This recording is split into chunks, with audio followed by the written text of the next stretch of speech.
Nung maliit pa ako, talagang nagtatrabaho na ako sa kampo.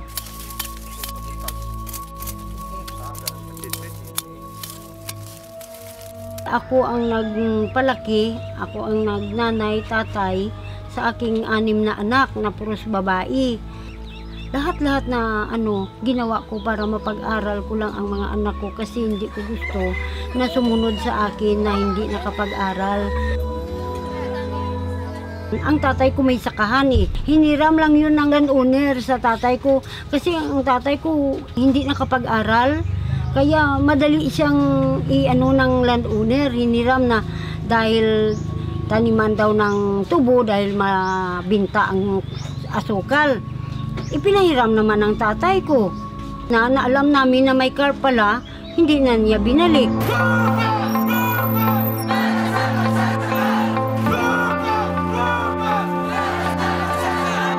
Nagsama kami na 20 kaming katao, nagpapunta sa DAR at nagparehistro ng aming mga pangalan na benepisaryo kami.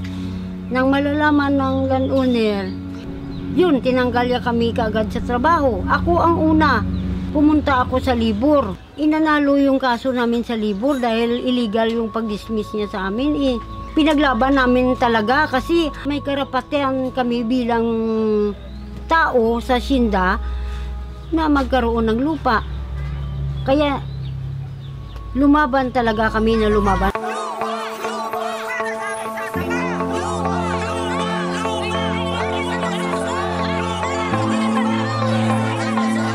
Nung panahon na ni Pinoy ng 2012, June 14, 2012, yun, si Pinoy mismo nagsabi sa akin, ang tanda-tanda na to, matagal na pala ito kasi kwininto ko na mahal na presidente, 1995 pa to.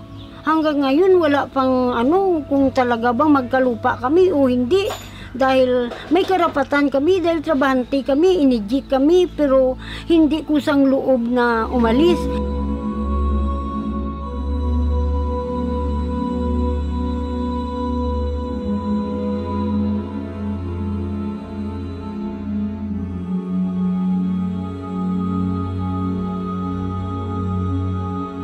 Nagkaroon ako ng pag-asa dahil nakaharap ko na si Pinoy. Sabi ni Pinoy, ito, kailangan bago matapos ang 2012 na to, si Nanay Dorita may kluwa na at nasa lupa na.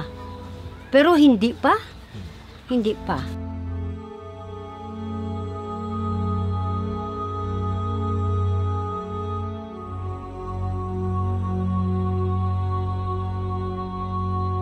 Bakit magkailangan pa mag-hunger strike ako bago magkalupa?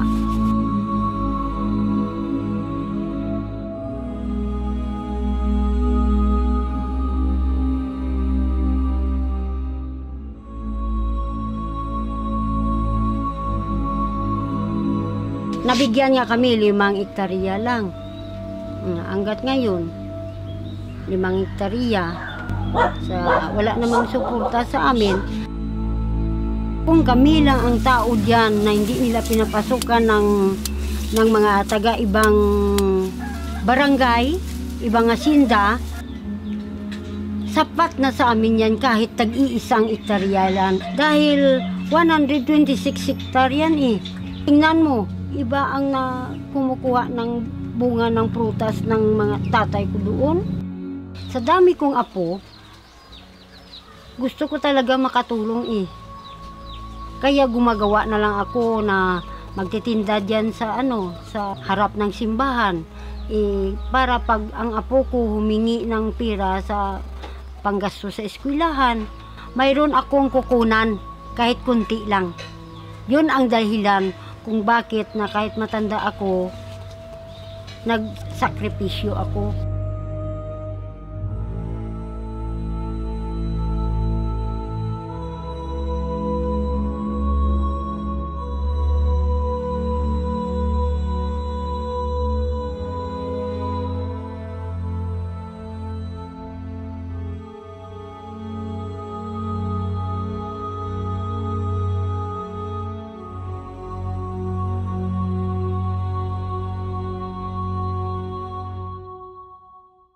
Alam namin na inaarang niya ito dahil tayo ay